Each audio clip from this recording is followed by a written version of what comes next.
Itu ingin saya ulangi salam saya. Salam rindu takkan pernah layu. Salam sayang takkan pernah hilang. Salam yang terbaik dan terindah. Salamnya ahli ibadah. Salamnya ahli surga. Assalamualaikum warahmatullahi wabarakatuh.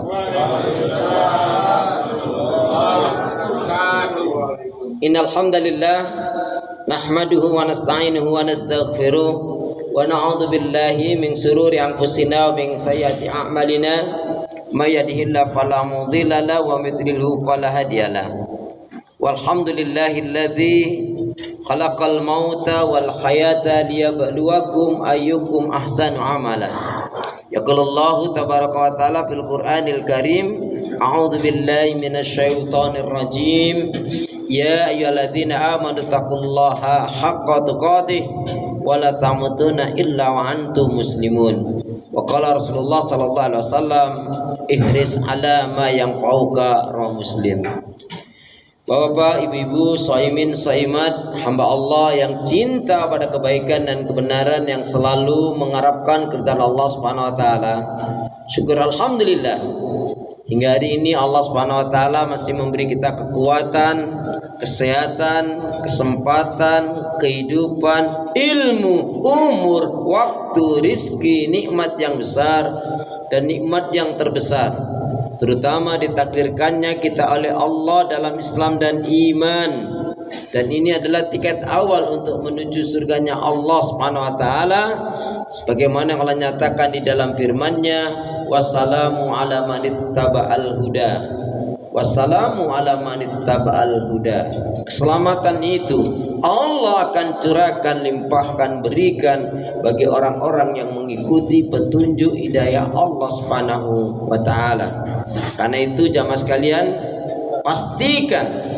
pastikan semua kegiatan, aktivitas yang kita lakukan, niatkan betul-betul untuk ibadah kepada Allah. Karena hidup dan kehidupan ini tidak ada arti dan nilainya kecuali kita gunakan untuk ibadah kepada Allah. Wa ma khalaqtul jinna wal insa illa liya'budun. Tidak aku ciptakan jin dan manusia, kata Allah, melainkan hanya untuk beribadah kepada Allah Subhanahu wa taala. Kemudian jangan pernah lupa dan melupakan diri untuk senantiasa berdoa, meminta kekuatan, rahmat, pertolongan kepada Allah. Karena juga pada hakikatnya tanpa kekuatan, rahmat, pertolongan dari Allah, kita nggak bisa berbuat apa-apa. Masya Allah, la haula wa la quwata illa billah. Karena itu doa minta kita semoga hati, iman, ibadah, akhlak, dan ilmu yang Allah berikan kepada kita hendaknya menjadikan kita bisa lebih baik daripada hari-hari sebelumnya.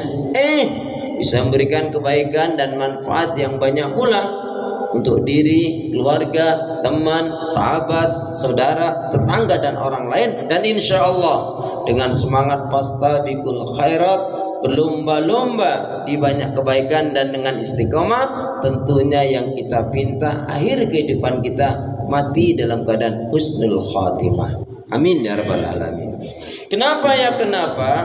Ya, karena seorang muslim muslimah yang baik hatinya, baik imannya, baik ibadahnya, baik akhlaknya, dan juga baik ilmunya, insya Allah muslim muslimah yang baik hatinya, imannya, ibadahnya, akhlak dan ilmunya, insya Allah jiwanya tenang dan tentram walaupun tabungannya banyak. Nggak ada yang amin nih? Amin. Perlu diulangi nampaknya ya. Kenapa ya? Karena muslim muslimah yang baik hatinya, imannya, ibadahnya, akhlak dan ilmunya, insya Allah jiwanya tenang dan tentram walaupun tabungannya banyak. Amin.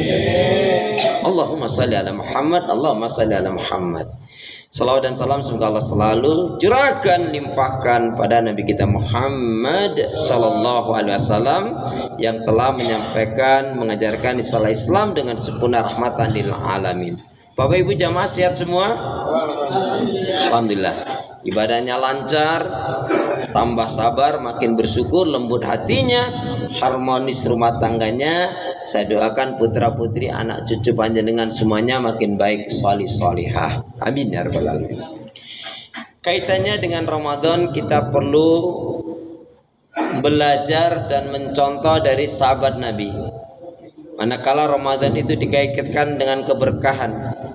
Keberkahan itu bukan hanya untuk pribadi, tetapi juga untuk diri, keluarga, rumah tangga, masyarakat, bahkan bangsa dan negara.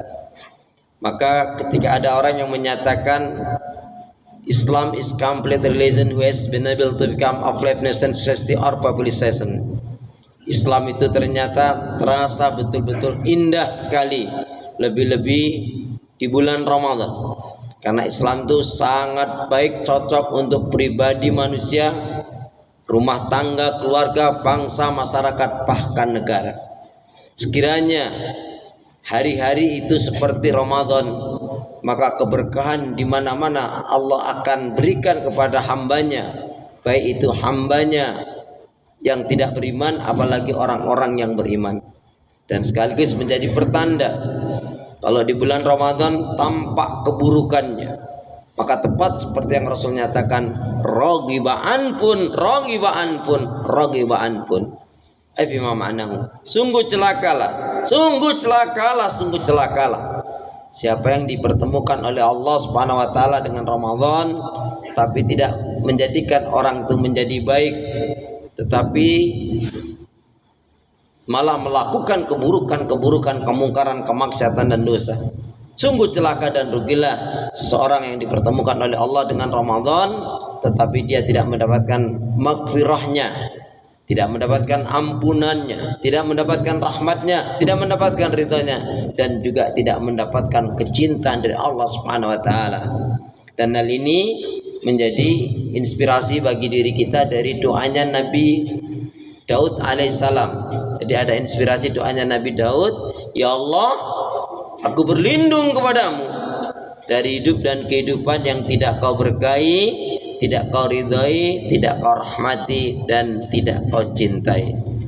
Sangat menarik sekali sahabat Nabi radhiyallahu anhum, sukacita gembira rianya bukan hanya tarhib, artinya menyambut, tapi targhib, yaitu cinta, senang dan rindu dengan Ramadan. Dalam satu riwayat dijelaskan, beberapa sahabat Nabi datang kepada Nabi kemudian menanyakan, ya Rasulullah, kenapa saum Ramadan ini diwajibkan kepada kita kok hanya 1 bulan ya Rasul? Kok enggak 1 tahun? Kurang lebihnya begitu. Ya Rasulullah, kenapa saum Ramadan ini diwajibkan kepada kita kok hanya 1 bulan? Kok enggak 1 tahun atau 6 bulan ya Rasul? Rasa-rasanya di antara kita enggak ada yang bertanya seperti itu. Yang ada Ramadan ini, saum ini diwajibkan hanya 1 bulan. Itu pun hampir tiap hari, tiap malam dihitungin terus. Kita masukin hari keberapa ini Pak? Masya Allah. Jujur sajalah jawabnya ya. Jadi hari yang 19. Jadi intinya sahabat Nabi itu ingin berlama-lama dengan Ramadan. Kalau kita malah pinginnya bercepat-cepat dengan Ramadan. Mungkin begitu. Nah, apa kebaikan dan keberkahan yang Allah berikan kepada hambanya di bulan Ramadan? Dalam satu riwayat jelaskan, ada seseorang sahabat nih masuk Islamnya yang pertama di bulan Syawal, gampangnya begitu. Katakanlah bulan Syawal kemarin dia masuk Islam, 10 hari sebelum masuk ke Ramadan dia diwafatkan, dimatikan oleh Allah Subhanahu wa taala. Kemudian sahabat yang kedua, dia masuk Islamnya 10 hari sebelum Ramadan, 10 hari sebelum Syawal Allah mematikannya. Maka di akhirat nanti yang mu'alaf ini, yang kedua ini terhitungkan 1 bulan, sedangkan yang pertama dihitung adalah 10 bulan. Tapi di akhirat nanti yang kedua ini, sahabat yang kedua ini, dia dimasukkan ke dalam surganya Allah, mendapatkan surga yang lebih baik, lebih tinggi, lebih utama dibanding dengan sahabat yang pertama. Kenapa? Karena Allah pertemukan dia dengan Ramadan, kemudian dia bersungguh-sungguh menjalankan semua aktivitas Ramadan, dan dia mendapatkan ampunan maghfirah dari Allah Subhanahu wa taala.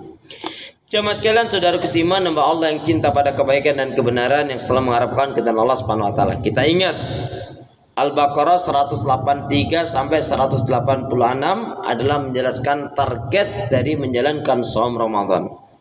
A'udzu billahi minasyaitonir rajim. Ya ayyuhalladzina amanu kutiba alaikumusiyam kama kutiba alal ladzina min qablikum la'allakum tattaqun. Wahai orang beriman, telah diwajibkan atas kalian menjalankan shaum Ramadan sebagaimana umat terdahulu, la'allakum tattaqun. Target yang pertama adalah la'allakum tattaqun, yaitu menjadi orang yang bertakwa. Yang kedua, la'allakum tashkurun, menjadi orang yang bersyukur. Yang ketiga adalah la'allahum yarsyudun, agar selalu istiqomah di atas petunjuk hidayah Allah Subhanahu wa taala. Maka keberkahan Ramadan itu mestinya kita betul-betul dapatkan. Kenapa? Barang siapa yang di bulan Ramadan ini betul-betul dia bisa memaksimalkan kebaikan-kebaikan ibadah dan amal solih, maka Allah akan berikan, kalau kaitannya dengan ampunan, diampuni kesalahan dan dosanya. Bahkan ada satu riwayat yang ini hanya berlaku di bulan Ramadan saja, di malam Ramadan saja, tidak berlaku di luar Ramadan. Apa itu? Dalam disebutkan, sungguh di setiap malam Ramadan Allah membebaskan hamba-hambanya yang tadinya ahli neraka, dia menjadi ahli surga. Maka para sahabat Nabi radhiyallahu anhum, kaitannya dengan salah satu keistimewaan dan keberkahan Ramadan ini apa? Mereka berdoa. Kurang lebih doanya begini: ya Allah, sekiranya kakek nenekku, bapak ibuku, orang tuaku, kakak adikku, saudaraku yang sudah meninggal tergolong ahli neraka, maka coret ya Allah, ganti ya Allah, agar mereka menjadi ahli surga. Dan doa ini akan dikabulkan oleh Allah Subhanahu wa taala, cuman kita tidak tahu di malam yang keberapa. Maka itulah setiap malam hendaknya kita berdoa ini, dan ini adalah bagian daripada keberkahan Ramadan yang Allah berikan kepada hambanya. Catatannya cuma satu: manakala orang tua kita, kakek nenek kita, kakak adik saudara kita, orang tua kita tidak mati dalam keadaan syirik. Karena kalau sudah syirik lain lagi judulnya. Rasul menyatakan, man mata wala musyriku billahi syai'an dakhalal jannah wa man mata syiriku billahi syai'an dakhalan nar. Al-Bukhari. Barang siapa yang dia mati tidak musyrik, tidak mensekutukan Allah dengan sesuatu, maka baginya surga. Barang siapa yang dia mati musyrik, mensekutukan Allah dengan sesuatu, maka baginya neraka. Kemudian keberkahan Ramadan itu mestinya kita rasakan, kita bisa mewujudkan mahligai rumah tangga yang sakinah mawaddah warahmah, baiti jannati, rumahku surgaku. Kalau kita belajar dari para salafus shalih, betul-betul mereka bisa merasakan nikmatnya keluarga, nikmatnya rumah tangga itu di bulan Ramadan. Karena kalau di luar Ramadan, di antara mereka ada yang berbisnis ya berbulan-bulan baru ketemu anak dan istrinya. Tapi begitu masuknya Ramadan, mereka memfokuskan untuk mewujudkan rumah tangganya sangat berdekatan dengan anak, istri, suami, orang tuanya, sehingga keinginan mewujudkan rumah tangga yang seperti Nabi katakan, baiti jannati, rumahku surgaku, adalah akan dirasakan yaitu di bulan Ramadan itu. Demikian juga kita saksikan di mana-mana kecenderungan kebaikan-kebaikan, kedamaian, ketenangan hati itu dirasakan oleh semuanya. Maka kalau hari ini kita melihat, mendengar bagaimana saudara-saudara kita yang di Palestina ya tetap dibantai oleh Zionis Yahudi, ya ini jelas-jelas adalah betul-betul menunjukkan memang watak karakter mereka adalah orang-orang yang betul-betul dilaknat oleh Allah Subhanahu wa taala. Tentunya kita yang dari kejauhan jangan pernah lupa, jangan sampai kita enggak mendoakan saudara-saudara kita yang ada di Palestina karena kita tidak mampu membantunya. Tapi paling tidak mendoakan mereka agar diberi kekuatan, kesabaran, pertolongan dan kemenangan dari Allah Subhanahu wa taala. Amin ya rabbal alamin. Man lam yatam bi amril muslimin falaisa minhum. Barang siapa yang dia tidak peduli, tidak memperhatikan urusan saudaranya muslim mukmin yang lain, maka dia tidak digolongkan muslim mukmin tersebut. Kemudian juga keberkahan dalam Ramadan ini masing-masing bisa mengendalikan emosi, hawa nafsu dan amarah. Bahkan semestinya kita bisa membakar penyakit-penyakit hati. Banyak sekali ya di bulan Ramadan ini orang yang berhasil diberi kemampuan oleh Allah membakar penyakit-penyakit hati. Termasuk kita mestinya juga minta kepada Allah dengan keberkahan Ramadan, pertolongan Allah yang diberikan kepada kita, kita bisa membakar penyakit-penyakit hati. Saya tidak uraikan, tapi saya ingin sebutkan poin-poinnya. Di antaranya, penyakit-penyakit hati yang hendaknya kita bakar, bagian daripada keberkahan Ramadan yang kita dapatkan adalah, yaitu yang pertama, al-kusulu fil ibadah. Al-kusulu fil ibadah ini penyakit hati yang harus kita bakar, yaitu malas dalam menjalankan ibadah. Makanya Nabi mengajarkan kepada kita doa, Allahumma inni a'udzubika minal ajzi wal kasali wal bukhli wal jubni wa ghalabatu dain wa qahrur rijal. Ya Allah, aku berlindung kepadamu dari sifat lemah, malas, kikir, penakut, terlilit hutang dan diperbudak manusia. Terus gimana upayanya? Ya, untuk menghilangkan penyakit hati malas ibadah. Biar enggak malas gimana caranya? Semangat. Biar semangat gimana caranya? Jangan malas. Jadi biar nggak malas, semangat. Biar semangat, jangan malas. Dan yang kedua, yaitu kita pakar penyakit hati kita ini apa? Yaitu riya dan sum'ah. Riya pamer-pamer amal, ya. Sedangkan sum'ah dalam menceritakan amal-amal kebaikannya atau ngungkit-ngungkit kebaikan. Kemudian juga al-hasadu, hasad, iri, dengki, dendam. Kenapa? Siapa yang dia melalui Ramadan tetapi masih punya sifat hasad, iri, dengki, dendam, berarti Ramadannya belum diterima oleh Allah Subhanahu wa taala. Sedangkan Allah Ghafurur Rahim, Allah Maha Pengampun, Allah Maha Pemaaf. Ya, dan Rasul memberikan contoh teladan yang sangat baik sekali.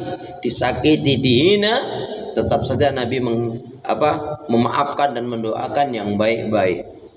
Maka siapa yang tidak bisa membakar penyakit hasad, iri, dengki, dendam, maka itulah yang dimaksudkan al-hasadu ya'kulul hasanat.